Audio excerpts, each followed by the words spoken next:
सर्वप्रथम आज नवीन वर्षाच्या आपल्या सर्व पत्रकार बांधवांना व समस्त बारामतीकरांना नववर्षाच्या हार्दिक हार्दिक शुभेच्छा। बारामती नगरपालिकेच्या वर्धापन दिनाचे सर्वांना हार्दिक हार्दिक शुभेच्छा। बारामती नगरपालिका 161 वर्ष पूर्ण करून 162 वर्षाच्या मध्ये पदार्पण करत आहे। एवढा गौरवशाली इतिहास आपल्या नगरपालिकेचा आहे। आज मी व माझ्या सर्व सहकाऱ्यांनी नगराध्यक्ष व नगरसेवक नगरसेविकांमधून बारामती नगर परिषदेमध्ये पदग्रहण सोहळा तसंच त्याच्यानंतर आता आपला वर्धापन दिनाचाही सोहळा आहे। या निमित्ताने मी तुमच्या माध्यमातून बारामतीच्या समस्त जनतेला आव्हान करू इच्छितो की इथून पुढचे 5 वर्ष आम्ही बारामतीच्या सर्व नागरिकांना सर्वोच्च प्राधान्य देणं हा आमचा अग्रक्रम असेल। प्रत्येक विभागामध्ये प्रत्येक प्रभागामध्ये मूलभूत सेवा सुविधा देण्याबाबत आम्ही कटिबद्ध राहू। तसेच बारामतीचा नावलौकिक वाढवण्यासाठी मी व माझे सर्व सहकारी नगरसेवक नगरसेविका मनापासून काम करू। खरं तर आज हे पदभार स्वीकारताना प्रत्येकांच्या प्रेमाचं आशीर्वादाचं खूप मोठं ओझं आमच्या सर्वच नगरसेवक नगरसेविकांवर व माझ्यावर आहे। आज मी सातव कुटुंबातील नगराध्यक्ष म्हणून 3ऱ्या पिढीतून आणि बारामतीचा सुपुत्र म्हणून तुमचा सर्वांचा थोरला भाऊ धाकटा भाऊ म्हणून सगळ्या बहिणींचा भाऊ म्हणून आणि भाचा म्हणून सगळ्या नात्याने सर्व जाती धर्मांचा प्रतिनिधित्व करत असताना नगराध्यक्ष पदाचा पदभार स्वीकारत आहे।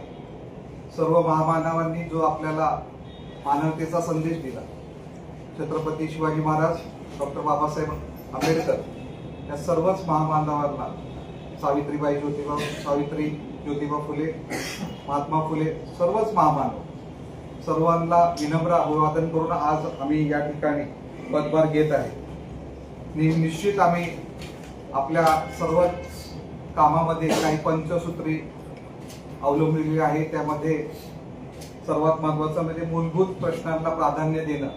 त्यामध्ये जे नागरिकांचे मूलभूत प्रश्न आहेत, जे नागरिकांना जो विकास अभिप्रेत आहे, सर्वसामान्य नागरिकांना जे मूलभूत गरजा आहेत, त्याच्यामध्ये कुठं पाण्याचं कनेक्शन असेल, कुठं त्यांच्या गटाराचं काही प्रॉब्लेम असेल, कुठं रस्ता दिवाबत्तीचे प्रश्न असतील, असे मूलभूत प्रश्नांसाठी आमचं सर्वोच्च प्राधान्य असणार आहे। तसेच आपल्या नागरिकांना जे सेवा मिळतात वेगवेगळ्या ठिकाणून, जिथं जिथं नगरपालिकेची उद्योग भवनं आहेत, जिथं जिथं नगरपालिकेची सेवा केंद्र आहेत, तिथं सुद्धा नागरिकांना चांगली सेवा मिळणं यासाठी आमचा प्राधान्य असेल। एक दीर्घकाल विजन घेऊन आम्ही पुढं काम करणार आहोत। बारामतीचा नावलौकिक जो पवार साहेबांनी 1967 सालापासून पाया रचला, त्याला अत्यंत गतिमान पद्धतीने पुढे नेण्याचं काम राज्याचे उपमुख्यमंत्री माननीय अजितदादा पवार व खासदार सौ सुनेत्राबाई पवार यांनी मागच्या 40 वर्षापासून केलेलं आहे। सर्वच पवार कुटुंबाची त्याला साथ लाभलेली आहे। म्हणून एक दीर्घकाळ विजन म्हणजे आपल्याला वेगळ्या पद्धतीने काही गोष्टी करता कशा येतील आणि अजितदादांच्या स्वप्नातील बारामती करण्यासाठी, जी लोकांना अभिप्रेत असलेली बारामती करण्यासाठी आम्ही कटिबद्ध आहोत। सर्वात महत्वाचा माझा जो मानस असेल आणि जो माझा टॉप 5 अजेंडापैकी एक अजेंडा असेल, या दीर्घकालीन विजन मध्येच त्याचा समाविष्ट आहे। म्हणजे मला निश्चित मी पुढच्या 5 वर्ष झोपडपट्टी मुक्त बारामती करण्यासाठी सर्वोच्च प्राधान्य देणार आहे। सर्व नागरिकांनी सुद्धा आम्हाला त्यामध्ये सहकार्य करावं, जेणेकरून आपल्याला झोपडपट्टी मुक्त बारामती करण्याचं बऱ्याच वर्षांपासून प्रलंबित जो प्रश्न आहे ते सोडवण्यासाठी तुमची साथ, तुमच्या पत्रकारांची तिथं आम्हाला साथ लाभेल अशी मी अपेक्षा करतो।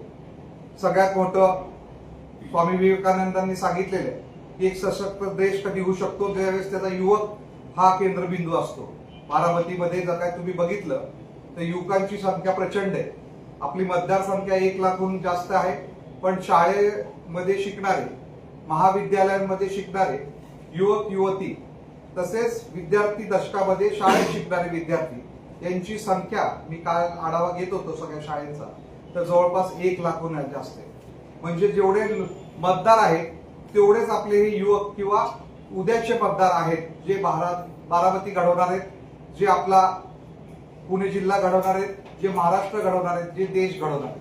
म्हणून या युवकांचे प्रश्न सुद्धा त्यामध्ये निश्चित जे सुशिक्षित बेरोजगार असतील किंवा जे होतकरू विद्यार्थी असतील, ज्यांना कुठेतरी नवीन स्टार्टअप्स, नवीन कुठले कुठले व्यवसाय चालू करायचे, त्यासाठी सुद्धा नगरपालिका कसं त्यांना मदत करू शकेल यासाठी आम्ही काम करणार आहोत.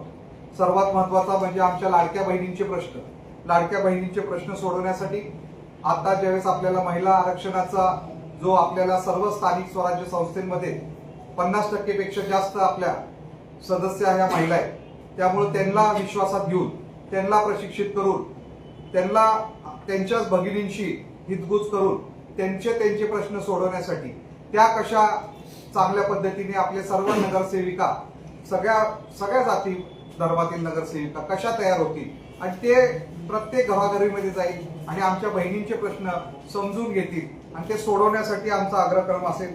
महिलांसाठी स्वयंरोजगार उपलब्ध करण्यासाठी सुद्धा सौ सुनेत्रा वहिनी पवार यांच्या टेक्सटाईल पार्कच्या संकल्पनेतून व इतर लघु उद्योगांच्या संकल्पनेतून आम्हाला महिलांना रोजगार कसा घर बसल्या पुरवता येईल यासाठी सुद्धा आम्ही पुढच्या 5 वर्ष एकदम कालबाह्य आणि आमचा एकदम सिस्टमॅटिक प्रोग्राम आखायचा आमचा मानस आहे.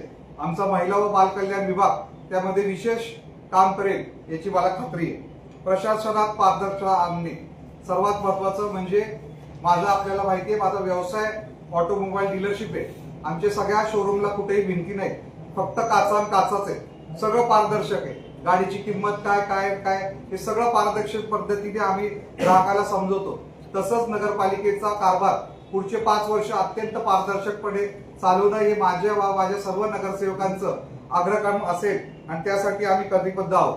त्यासाठी मोबाईल ऍपच्या माध्यमातून नागरिकांसाठी त्यांचे जे प्रश्न असतील किंवा ज्या समस्या असतील त्या निवारण करण्यासाठी एक सेपरेट डेडिकेटेड हेल्पलाईन नंबर लवकरच कार्यान्वित होईल आणि तो सगळीकडे फ्लॅश करण्यात येईल. त्या सर्व तक्रारी त्या विभागातल्या नगरसेविका व आम्हाला जातील आणि त्या काय पद्धत आहे त्या तक्रारीची, म्हणजे एखादी तक्रार तासात संपू शकते, एखादी तक्रार काही दिवसात संपू शकते, एखादी तक्रार संपण्यासाठी 1-2 महिन्याचा कालावधी लागेल. यासाठी आम्ही पूर्णपणे या सगळ्या तक्रारदारांकडे समक्ष भेटून मला ज्या 2-4 तक्रारी कालच्या 2-3 दिवसातून आल्या मी समक्ष त्या ठिकाणी बसायला आणि बोलायला लावलं.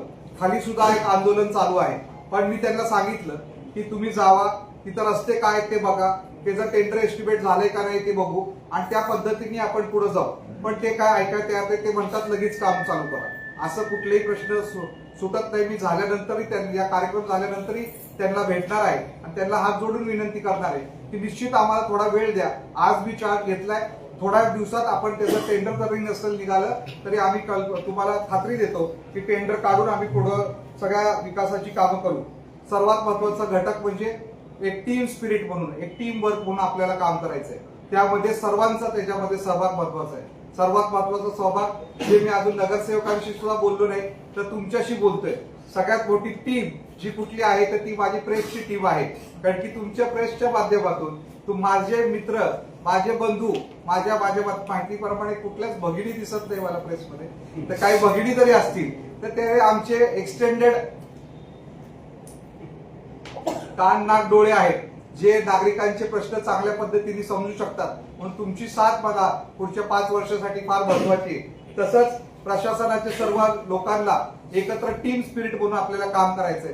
बऱ्याच वेळा बघतो आपण एखादा गटराचा प्रश्न असला तर ते गटर काहीतरी तुटलेलं असतं, मग तो आरोग्यवाला म्हणतो नाही हे बांधकाम वाल्याचं काम आहे, हे माझं काम नाही, आणि अशाच बरेचसे प्रश्न अनुत्तरित राहतात. म्हणून आपल्याला टीम म्हणून हे काम करायचंय. म्हणून आपल्याला छोटे छोटे प्रश्न सोडवण्यासाठी हे सगळे उपयोगी होतील. आणि या टीमचं सगळ्यात महत्वाचं कोऑर्डिनेशन आपल्या सर्व नगरसेवकांबरोबर असायला पाहिजे. म्हणजे प्रशासन, नंतर मीडिया, प्रेस, नगरसेवक हे सगळ्यांचं जर काय सूत्र व्यवस्थित जुळलं आणि नागरिकांबरोबर आपण चांगल्या पद्धतीने संवाद साधला तर नागरिकांचे प्रश्न सोडवण्यामध्ये त्याचा निश्चित चांगल्या पद्धतीने वापर होऊ शकतो. मोठी मोठी कामं टीम मधून सुद्धा आता काही आमच्याकडं काही आमच्या महिला नगरसेविका, मी काल एका महिला नगरसेविकेशी बोलत होतो, तिचं शिक्षण MSc बॉटनी झाले. परवाच दादांनी दौऱ्यामध्ये सांगितलं की सचिन आपल्याला नर्सरी करायची आणि आपल्याला चांगल्या पद्धतीने झाडं नगरपालिकेनेच तयार करावी असा माझा मानस आहे. निश्चित मी काल त्यांच्याशी बोललो आणि त्यांना सांगितलं मी तुम्हाला नर्सरीचा विभाग ची जबाबदारी सोपवणार आहे. तुम्हाला त्यामध्ये जे काय लागेल त्यामध्ये आपला उद्यान विभाग असेल, CO साहेब असेल, मी असेल, त्यामध्ये निश्चित आम्हाला तुम्हाला मदत करू. पण हे सर्व करत असताना हे सगळ्या गोष्टी ज्यावेळेस बघताय आपण त्यावेळेस बारामतीच्या नागरिकांकडून सुद्धा आम्हाला सहकार्याची अपेक्षा आहे. त्यामध्ये आपण बघितलं आता जवळपास 1 लाख मतदार आहेत, 1 लाखहून अधिक लहान युवा पिढी आहे, म्हणजे जवळपास 2 लाखहून अधिक आपली लोकसंख्या झालेली आहे. 2 लाख लोकसंख्या, आम्ही 41 नगरसेवक निवडून आलो. 4 स्वीकृत नगरसेवक आदरणीय अजितदादा त्याबाबत निर्णय घेतील, अंतिम निर्णय घेतील, उपाध्यक्षाचा निर्णय घेतील, कमिट्यांचा निर्णय घेतील. हे सर्वजण मिळून आम्ही 45 जण आहोत. आता नगरपालिकेमध्ये सर्व स्टाफ किती आस्थापनेवरचा आणि कॉन्ट्रॅक्ट 1000च्या वर आहे, म्हणजे 1045 50 लोक आपण आहोत आणि जवळपास नागरिक आहेत 2 लाख. म्हणजे प्रत्येकाला जर काय वाटा जरी करून दिला तर 200 नागरिकांना प्रत्येकाला आपल्याला रोजची सर्व्हिस देते. तर आपल्याला तर रोजचीच, तुम्हाला तर रोजचीच सेवा, म्हणजे घंटा गाडी असेल, पाणी पुरवठा असेल, दिवाबत्ती असेल. म्हणून नागरिकांनी सुद्धा आम्हाला सहकार्य करावं. त्यांनी सुद्धा ज्या ज्या ठिकाणी आम्हाला एक सिटीजन फोरम स्थापन करणं, आज मी सुद्धा अभिमानाने सांगतो की आदरणीय सुनेत्रा वहिनींच्या मार्गदर्शनाखाली गेले 15 वर्ष मी एन्व्हायरमेंटल फोरम ऑफ इंडियाचा संस्थापक सदस्य म्हणून काम करतोय.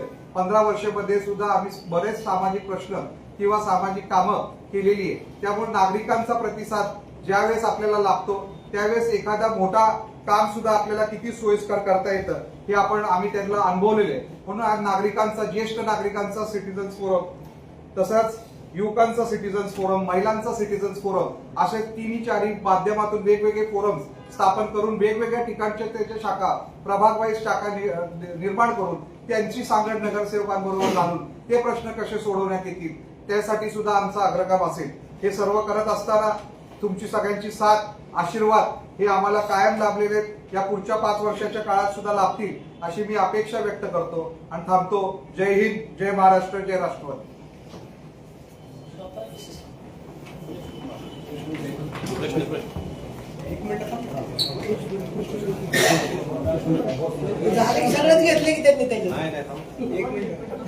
आपण प्रत्येकाचे मर्यादित प्रश्न घेऊ, म्हणजे जेणेकरून आपल्याला कार्यक्रम जाता येईल. आणि कोणाला इंटरव्ह्यूज पाहिजे असतील तर मी कार्यक्रम संपल्यानंतर किंवा कार्यक्रमाच्या मध्ये सुद्धा तुम्हाला देतो. आपण पहिल्यांदाच पहिला मुद्दा सांगितला की आपण पारदर्शकपणे काम करणं. बारामती शहरामध्ये जेवढ्या मालमत्ता आहेत त्याच्यामध्ये निवासी बांधकाम परवानगी घेतली आणि जे व्यावसायिक बांधकाम करतायत किंवा ज्या कंपनीला आपण ते काम दिलेलं आहे त्या कंपनीने ते काम चुकीच्या पद्धतीने केलेलं आहे, तर आपण त्या बाबतीत कशा पद्धतीने निर्णय घेणार? ज्यावेळेस हे काम केलं होतं किंवा त्याला कॉन्ट्रॅक्ट दिलं होतं त्यावेळेस ते प्रशासनाच्या म्हणजे प्रशासक तिथं होता. मी CO साहेबांना मागच्या 2-3 दिवसापूर्वीच सूचना केलेल्या आहेत. जे जे आपल्या नगरपालिकेमध्ये ठेकेदारी पद्धतीने कामं होतात त्याचा पूर्ण मला SOP तयार करायचं आहे. SOP म्हणजे स्टँडर्ड ऑपरेटिंग प्रोसिजर. त्यामध्ये कसं काम झालंय, काय केलं नेमकं काम त्यांनी आणि काय इव्हॅल्युएशन केलं आणि ते इव्हॅल्युएशन आपल्याला कसं उपयोगी पडलंय नाही पडलंय हे बघून आपण पुढे जाऊ. निश्चित त्यामध्ये जर काय त्रुटी असतील तर आपण परत तिसऱ्या एजन्सीला, कारण की त्याच्यात सगळ्यात महत्वाचं म्हणजे जसं तुम्ही तुमच्या माध्यमातूनच मला तो प्रश्न कळतोय की निवासी ठिकाणी कमर्शियल केलं किंवा असं जे केलं असेल तर त्यामध्ये निश्चित आपला कर बुडतो आणि ते कर वाढवणं किंवा जर चुकीच्या पद्धतीने कर बुडवला जातो त्यासाठी आम्ही निश्चित प्रयत्न करू की त्याला दुरुस्त करण्यासाठी आम्ही थोडा वेळ लागेल. कारण की आता आम्ही जानेवारी महिन्यात आलो. आता आपला अग्रक्रम जो मागचा कर थकीत आहे तो त्या पद्धतीने गोळा करायचा. एप्रिल महिन्यापासून ही एक्सरसाइज आपण सुरू करू की नवीन वर्षामध्ये, म्हणजे आपल्याला त्याला सर्वेला सुद्धा जास्त वेळ मिळेल. बारामतीचा विकास झाला हे सर्व सुद्धा, परंतु काही भागाचा विकास झाला नाही त्याचा उल्लेख दादा वेळोवेळी करत असतात. कसं प्राधान्य राहणार आहे या भागाचा विकास झाला नाही, कसं प्राधान्य राहणार? मी आत्ताच तुम्हाला सांगितलं की माझं सर्वोच्च प्राधान्य जे असेल ते झोपडपट्टी मुक्त बारामती शहर करण्याचं असेल आणि तोच मानस आदरणीय दादांचा आहे. ज्या ज्या ठिकाणी विकास झालेला नाही त्या त्या ठिकाणी सगळ्यांना हक्काची गरज कशी आपल्याला तिथं घरकुलाचे प्रकल्प राबवता येतील यासाठी आम्ही प्रयत्न करणार आहोत. आणि जिथं इतर ठिकाणीही सुद्धा म्हणजे निश्चित फक्त त्या काही भागामध्येच मूलभूत प्रश्न सुटलेले नाहीत असं नाही, पण ज्या इतर वाढीव भागामध्ये सुद्धा असे प्रश्न आहेत त्या सर्व भागांमध्ये आम्ही पुढच्या 1 महिन्यामध्ये 20 प्रभाग आहेत जवळपास. आम्ही प्रत्येक प्रभागामध्ये पुढच्या 1 महिन्यामध्ये मी आणि सर्व नगरसेवकांची टीम सर्व विभाग प्रमुख समक्ष जाऊन सगळ्या विभागांमध्ये म्हणजे प्रभागांमध्ये फिरून आम्ही तिथले प्रश्न जाणून घेऊन त्याच्यावर निश्चित एक कालबद्ध कार्यक्रम आखणार आहोत. आपण एका सत्कारामध्ये सांगितलं होतं की आमराई आणि साठेनगरचा विकास राहिलेला आहे तो बी आपल्याला करायचा आहे, कारण की तो मुद्दा सारखा वेळोवेळी ते समोर येतोय. आता मी तुम्हाला तेच सांगितलं, अमराई साठेनगर आपल्या तांदूळवाडी मधले गावठाण भागामध्ये काही आपले तिथं लोक राहतात, तिथं सुद्धा काही असे झोपडपट्टीचे प्रश्न आहेत. या सर्वच भागामध्ये काही अजून आपल्या अनंत आशा नगर मध्ये आपल्या सर्वे नंबर 220 मध्ये किंवा आपल्या लोहार समाजाचा सुद्धा सोसायटी आहे तिथं सुद्धा आपले असे प्रश्न आहेत. निश्चित जिथं जिथं विकास थोडा जिथं कमी प्रमाणात झालेला आहे त्याच भागातला विकास हा प्राधान्याने पूर्ण करण्यात येईल. बारामती शहरातील अनेक महत्वाच्या ठिकाणी शौचालय आहेत. महत्वाचं म्हणजे महिला बाहेर गावावरून येतात किंवा शहरातले असतात त्यांची कुचंबना होते, अशा पद्धतीने शौचालयाचा मार्ग विषय. निश्चित हा एक महत्वाचा प्रश्न आहे. बऱ्याच ठिकाणी शौचालय नाही. आता आपण एक शौचालय धावल्याच्या घाटात कसे केलं तुम्ही बघितलं असेल. आज ते कसं चांगल्या पद्धतीने ठेवलं जातं किंवा त्याचं हाऊसकीपिंग कशी केलं जाते हे तुम्ही बघत असताल. माझं तुम्हाला विनंती राहील की कधी कधी तुम्हीही जाऊन बघून या, का आमचं जर काही यंत्रणा कमी पडत असेल पण त्याची संख्या वाढवण्यासाठी निश्चित आपण प्रयत्न करतोय. आता बिगवन रोडला सुद्धा आपण टीम करतोय. जिथं जिथं एक्झिस्टिंग आपले टॉयलेट्स आहेत ते सगळे टॉयलेट्स आम्ही जे आता जे 5 स्टार टॉयलेट्स किंवा जे आता चांगल्या पद्धतीचे टॉयलेट्स करायचा जो मानस आता केलेला आहे त्या पद्धतीने त्याला टप्प्याटप्प्यामध्ये नागरी लोकवस्तीमध्ये सुद्धा जे टॉयलेट्स आहेत जिथं लोक वापरतात म्हणजे जे आपल्या महिला सुद्धा दैनंदिन आपले जे टॉयलेटची जरा जायला लागतात त्याच्यामध्ये विशेष करून सावित्रीबाई फुलेच्या ठिकाणी किंवा सटवाजी नगर या भागामध्ये पानगल्ली या भागामध्ये सुद्धा टॉयलेटचे प्रश्न आहेत. ते निश्चित टॉयलेट्स इतके चांगले ठेवण्यात येतील आणि रोडवर सायनेज लावण्यात येईल की इथं आपलं टॉयलेट आहे म्हणजे रोडवर. तिथं आता सपोज 10व्याच्या घाटाचं टॉयलेट आहे. आता जर काय आपण माळेगाव बंधाऱ्यावर आलं आणि कोणाला टॉयलेटला जायचं असेल तर तिथून 1 मिनिटाच्या अंतरावर म्हणजे कुठं नियरेस्ट टॉयलेट आहे. आता आपल्याला गुगल मॅप्सवर दिसतं तसं बारामतीच्या मॅप्सवर सुद्धा आम्ही एआयच्या माध्यमातून आणि टेक्नॉलॉजीच्या माध्यमातून कुठं कुठं टॉयलेट्स आहेत हे जर स्पेसिफिकेशन करून घेऊ म्हणजे नियरेस्ट टॉयलेट कुठे. आता तुम्ही बघितलं ज्या ज्या ठिकाणी आम्ही नवीन नवीन बागा केल्या त्या त्या ठिकाणी सगळ्या अत्यंत चांगल्या दर्जाचे टॉयलेट्स आहेत आणि ते चांगल्या टॉयलेटचे टॉयलेट सुद्धा कसे चांगले पद्धतीने रोज त्याचं हाऊसकीपिंग होत करता येईल ह्याच्यासाठी आम्ही प्रयत्न करतो. हे झालं आपल्या नगरपालिकेच्या टॉयलेटच्या.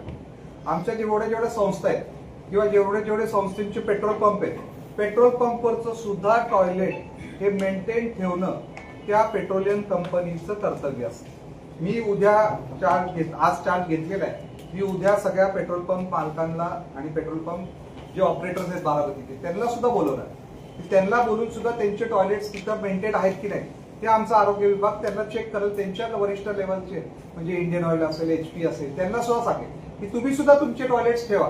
म्हणजे तो नागरिक त्यांचा एक ग्राहक असतो ना पेट्रोल डिझेल भरायला तिथं गेला तिथं सुद्धा आपले टच पॉईंट असतात. आता आम्ही परदेशात जातो KFC मध्ये टॉयलेट असतं किंवा आपल्या KFC मध्ये सुद्धा टॉयलेट असतं. ह्या सगळ्या आस्थापना ज्या इतर आस्थापना आहेत तिथल्या तिथं सुद्धा टॉयलेट्स असतात चांगले. ते सुद्धा नागरिकांना कसे खुले करता येतील यासाठी आम्ही निश्चित प्रयत्न करतो. राज्य शासनाने अभय योजना नगरपालिकेला अभय योजना लागू केली होती परंतु आपल्या प्रशासनाच्या चुकीमुळे त्यांनी ठरावच केला नाही. त्यामुळं घरपट्टी असेल शास्ती असेल ते दंडाची तरतूद अजून नागरिकांना भरावी लागते. तर आपण ती प्राधान्य त्याला देणार आहात. मी निश्चित आज चार्ज घेतलाय. अभय योजनेच्या बाबतीत काही प्रशासनाला अडचणी असतात ते काही धोरणात्मक निर्णय जे असतात या धोरणात्मक निर्णय असतात जिथं नगरपालिकेचं हित रिलेटेड असतं तर ते त्यांना घेता येत नाही. बरोबर म्हणताय. त्यामुळे त्यांनी घेतलेलं नसावं.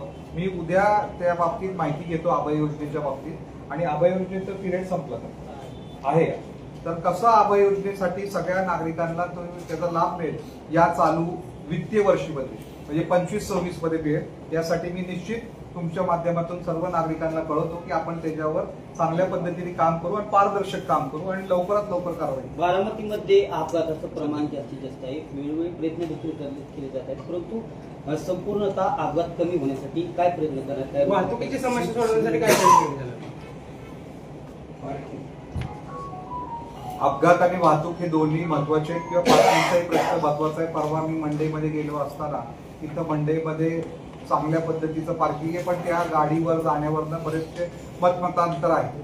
खरं तर माझी गाडी छोटी आहे. तुम्ही निवडणुकीच्या काळामध्ये बघितली की मी छोटी गाडी वाटवर होतो, ती ऑटोमॅटिक गाडी, 5 जण बसली होती तरी गाडीवर गेली. तर पहिली गोष्ट म्हणजे ज्यांना जाता येते त्यांनी निश्चित त्याचा उपयोग करावा. बरेचशा वाहनतळांच्या गाड्यांनी तिथं पार्किंग सुरू केलं. दुसरी गोष्ट, आपण जिथं जिथं सुशोभीकरण करतोय तिथं आपण पार्किंगची सोय करतोय. तिथं आपण रोड साईडच्या कडेला पार्किंग देतोय. तुम्ही बघितलं भिगवण रोडला कसा पार्किंगचा प्रश्न सोडवण्यासाठी त्याच्या निश्चित मदत झाली. तिसरी गोष्ट, आता मी काल व्यापारी मेळावा ज्यावेळेस होता आभाराचा, त्या अनुषंगाने आमचा सत्काराचा मेळावा होता, त्या अनुषंगाने मी तिथं सांगितलं मोतीबागेपासून ते कसबा सर्कल पर्यंत सुद्धा आपण सुशोभीकरणाचं काम हाती घेतोय. तिथं सुद्धा पार्किंगच्या कशा जागा करता येतील त्यासाठी आपण प्रयत्नशील आहोत. सगळ्यात महत्वाचं तुम्ही जे सांगितलं की वाहतुकीचं जसं तुम्ही प्रशासनाकडे जशी अपेक्षा करता तशी मी नागरिकांकडे सुद्धा अपेक्षा करतो की नागरिकांना सुद्धा तुमचा जीव महबूल आहे. आपण मोबाईलवर बोलत बोलत गाडी चालवतो, 2 व्हीलर चालवतो, 3 व्हीलर 2 चाकीवर 3 जण बसवतो, त्याच्यात काहीतरी मोबाईल बोलत बसतो, 4 व्हीलर चालवत असताना मोबाईल बोलतो. या सगळ्या गोष्टींमुळे तुमचं जे डिस्ट्रॅक्शन असतं रस्त्यावरचं ते कुठेतरी डिस्ट्रॅक्ट होतं आणि अपघाताची फार मोठी शक्यता निर्माण होते. जिथं जिथं निश्चित बॉटल लेक आहे, सम्यकच्या जिथं बॉटल लेक आहे तिथं निश्चित आम्ही काम करणार आहोत. तिथं त्या बॉटल लेक कसा काढता येईल त्यासाठी आम्ही प्रयत्न करणार आहोत. पण सगळ्यात महत्वाची, नागरिकांनी सुद्धा या वाहतूक व्यवस्थेमध्ये आता बऱ्याच ठिकाणी हे सुद्धा आढळलं की जे आता आपण पार्किंगला जागा केली, ती पार्किंगला जागा केल्यावर नंतर त्याच्या बाहेर एक गाडी लावतो.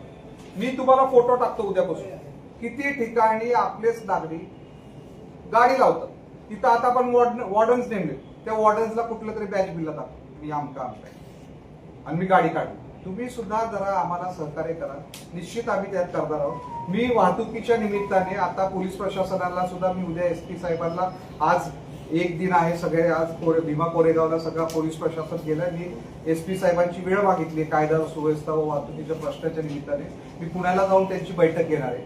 टोईंग सर्व्हिस ही निश्चित, जसं मध्यंतरीच्या काळामध्ये यादव ट्रॅफिकला इन्चार्ज होते त्याच एक रिक्षा फिरत, एखादी गाडी रस्त्यात लागली तर त्यांना त्या अनाऊन्स करायचे की 5 सेकंदात तुम्ही ती गाडी काढा, नाही तर तुमच्यावर जातो. तशी आपण सुविधा लवकरच त्यांच्याबरोबर कॉर्डिनेशन करून आपण ती चालू करणार आहोत. आणि दुसरी गोष्ट, चुकीच्या पद्धतीने गाडी लावली तर त्याला आता टोईंग होणार आहे. ते इमारतीवर सुद्धा कारवाई करू. इमारतीवर सुद्धा कारवाई आपण जिथं आहे ना अभिजित, जिथं आपण आपल्या ठिकाणी जिथं शक्य आहे ते इमारतीवर पार्किंग आहे नाहीये ते बरोबरच आहे. ह्याचा अर्थ नाही ना रस्त्याच्या मधोमध गाडी लावली. आपण पांढरा पट्टा केलाय, पांढरा पट्ट्याच्या बाहेर तर पार्किंग नाही व्हायला पाहिजे. सुशोभीकरण मी तुम्हाला सगळा प्लॅन दाखवतो. कुठेही त्याला म्हणजे जिथं जिथं दाट लोक बसतील, नाही जे ताब्यात आहे फुटपाथ तेवढंच करतात. फुटपाथच्या व्यतिरिक्त कुठली करतात का काय? सर एक प्रश्न होता. तुम्ही युवकांसाठी बोलला, युवकांसाठी प्रोग्राम करताय. आपल्या बारामतीमध्ये शालाबाह्य विद्यार्थ्यांची संख्या वाढत आहे. तुम्ही जर पुढच्या शारदा प्रांगणवर बघितलं तर तिथं साधारणतः वय वर्ष 10 ते वय वर्ष 14 या वयोगटातील मुलं फिरत बसतात. आणि इथल्या ज्या शाळा आहेत, नगरपालिकेच्या अंतर्गत असू द्या किंवा नगरपालिकेच्या शाळा असू द्या, ह्या शाळांवरची गुणवत्ता पूर्ण खालावत चाललेली आहे. मी जस्ट एकदा 1-2-3 शाळांमध्ये गेलो, शाळेच्या बाहेरतील विद्यार्थ्यांना घेतलं, त्यांना लिहिता वाचता येत नाहीये. सगळ्यात महत्वाचं, इथल्या शिक्षकांवर सगळ्यात महत्वाचं तुम्हाला काम करावं लागेल. इथली शिक्षण यंत्रणा सुधारावी लागेल. आणि हे जे शालाबाह्य विद्यार्थी आहेत, ते शालाबाह्य विद्यार्थ्यांसाठी तुम्ही जो म्हटला SOP, तो SOP इकडे करा, जेणेकरून हे जे छोटे बाल गुन्हेगार आहेत ते बाल गुन्हेगार याच्यातून होणार नाही. लागेल. निश्चित आपण याबाबत पोलीस प्रशासनाची मदत घेऊ. शाळाबाह्य विद्यार्थ्यांसाठी कसं ऍडमिशन शाळेत आहे पण ते बसत नाहीत शाळेत, ही शिक्षकांची जबाबदारी हो, ते आहे. शिक्षकांची जबाबदारी आहे, पालकांची सुद्धा जबाबदारी आहे की त्यांनी आपल्या मुलांवर थोडे संस्कार करायला पाहिजे. आणि निश्चित जिथं स्टाफ कमी पडत असेल, नगरपालिकेत स्टाफ कमी पडत असेल, तिथं नगरपालिकेच्या स्टाफच्या शिक्षकांच्या बाबतीत सुद्धा डिटेल त्यांचं मूल्यमापन करण्यात येईल. तसंच तुमचा जो प्रश्न होता की बारामती नगरपालिकेच्या शाळांच्या गुणवत्तेबाबत, तर तुम्हाला मी सांगू इच्छितो की पुढच्या अकॅडमिक इयर पासून, म्हणजे अकॅडमिक इयर 26-27 पासून आपण बारामती नगरपालिकेची पहिली सीबीएसई शाळा इंग्लिश माध्यमाची केजी पासून सुरू करत आहोत. त्या सगळ्या शिक्षकांना, म्हणजे जे शिक्षक आहेत एक एनजीओच्या मार्फत ते विनामूल्य आम्हाला देणार आहेत, ज्यांना सगळ्या अतिउत्तम म्हणजे सगळ्यात बेस्ट जे नॉलेज आहे टीचिंगचं, त्यांनी मुंबई, पुणे, दिल्ली, गुडगाव या ठिकाणी अशा शाळा चालवल्या. त्यांच्या माध्यमातून हा शाळा चालवायचा आमचा मानस आहे. एकदा एखादी शाळा चांगल्या पद्धतीने चालू झाली की इतरही पालकांना वाटेल की आपल्या मुलांनी शिकायला पाहिजे आणि इंग्लिश शिकायला पाहिजे. आणि ही ज्यावेळेस गोडी ज्ञानाची ज्यावेळेस मुलांमध्ये येईल त्यावेळेस निश्चित त्या मुलांमध्ये फरक पडेल. शेवटचा प्रश्न. धन्यवाद. शेवटचा प्रश्न आहे की आता तुम्ही म्हटले की पारदर्शक पुढे आपण नगरपालिकेचा कारभार बघणार आहात, परंतु ह्याच्या अगोदर 9 वर्षे हा प्रशासक म्हणून इथं कारभार बघत होते. ह्याच्या अगोदर कुठली कामं कशी पारदर्शक झाली ह्याची चौकशी तुम्ही करणार का अध्यक्ष म्हणून? 9 वर्षाच्या विषय असा आहे की पारदर्शक कारभार निश्चित होईल. 5 वर्ष नगरपालिकेमध्ये नगराध्यक्ष होत्या. 18 फेब्रुवारी 2022 मध्ये आम्ही चार्ज सोडलो. हा लक्षात 18 फेब्रुवारी तर त्या 18 फेब्रुवारीला पौर्णिमाताईंनी चार्ज घेतला होता 2017 मध्ये सोडलेलाच सांगतो. आणि त्याच्यानंतर पूर्णपणे प्रशासनाच्या ताब्यामध्ये होतं. जवळपास 3-3.5 वर्षाचं बजेट हे पूर्णपणे प्रशासनाने ते सगळं केलेलं आहे. त्याच्यामधल्या जे ऑडिट कम्प्लायन्सेस असतील, म्हणजे ज्यावेळेस कुठलाही आपला खर्च होतो त्याच्यानंतर त्याच्यात राज्य सरकारच्या बाबतीत त्याच्यानंतर ऑडिट होतं, त्या ऑडिटमध्ये जे काय त्रुटी आढळले, आणि मी तुम्हाला सांगितलं की कुठल्याही कामामध्ये नगरपालिका प्रशासन एक चांगल्या पद्धतीने आता काम करताना एक एसओपी डिझाईन करेल, जी लोकांना सुद्धा कळेल की बाबा ह्याच्यात काय काय कामं समाविष्ट केली होती, काय काय झाली, काय काय पेंडिंग आहे. त्या सगळ्या गोष्टी चांगल्या पद्धतीने प्रशासनाकडनं पारदर्शकपणे काम करून घेण्यासाठी आम्ही सर्व 41 नगरसेवक आणि मी कटिबद्ध आहोत. तुम्हाला ते लवकरच जाणवेल की पारदर्शक कारभार कसा असतो. काल मी एका ठिकाणी गेलो, तुम्हाला उदाहरण सांगतो. एका ठिकाणी गेलो, तिथं ठेक्याची एक बाई काम करत होती. तिला स्वच्छतेचा ठेका आम्ही कॉन्ट्रॅक्टरला दिला. बाई काय करत होती, एका साईडला बसली होती, मोबाईलवर गप्पा मारत होती. की तिला विचारलं, अहो ताई तुम्हाला इथं काय काम आहे? हो म्हटले काम आहे. काय काम केलं? नाही केलंय म्हटले. आणि तिथला जो कचरा बघितला, निश्चित त्यामध्ये आदल्या दिवशी तिथं झाडलोट झाली नव्हती किंवा त्या दिवशी झाडलोट झाली नव्हती. आणि तिचं काम आहे फक्त 6 ते 10 किंवा 7 ते 11 नंतर तिथं कोरत असत. म्हणून अशा पद्धतीने चांगल्या पद्धतीने जे आहे, म्हणजे पारदर्शक कारभार म्हणजे काय की आता ह्याचा ठेका ह्याला दिलाय, ह्या ठेक्याला कोण ठेकेदार आहे, हा त्याच्या खाली कोण तिथं काम करतंय, त्याचं नाव, मोबाईल नंबर, हे सगळं तिथं ज्यावेळेस आपण देऊ आणि त्याचं कार्यालयीन कामकाज काय काय, त्यांनी काय काय अपेक्षित आहे, हे ज्यावेळेस नागरिकांना तिथं डिस्प्ले होईल. अजून काय लोकांना पाहिजे ते लोकांना वाचलं की कळतंय की तिथं बाबा सचिन सातवला हे काम दिलं होतं ठेकेदारांनी, सीओनी, नगरपालिकेने, आणि ते करत नाही. आम्ही त्यांना सांगू की जर काय तुम्हाला ह्या कामामध्ये कुठली त्रुटी आढळली तर ह्या नंबरला व्हॉट्सअप करा, तुमची सगळी गोपनीयता राखण्यात येईल. म्हणजे साधूनी काही दादांना जसा मेसेज पाठवतो ना तसा मेसेज आला तरी आम्ही गोपनीयता राखतो. धन्यवाद.